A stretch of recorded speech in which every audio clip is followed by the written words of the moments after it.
məclisində bir söz deyərəm. Ağalar gəlməsə dilə yaxşıdır.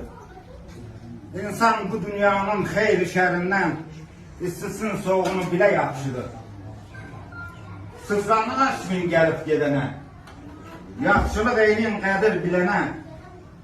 Oğul xoş geçinə ata dilənə. Qalmıyor o oğul öyle yaxşıdır. Sağ ol. Kərim deyir sinəm gəlib nişana. İnsan hürmət istər bu millətə dayana.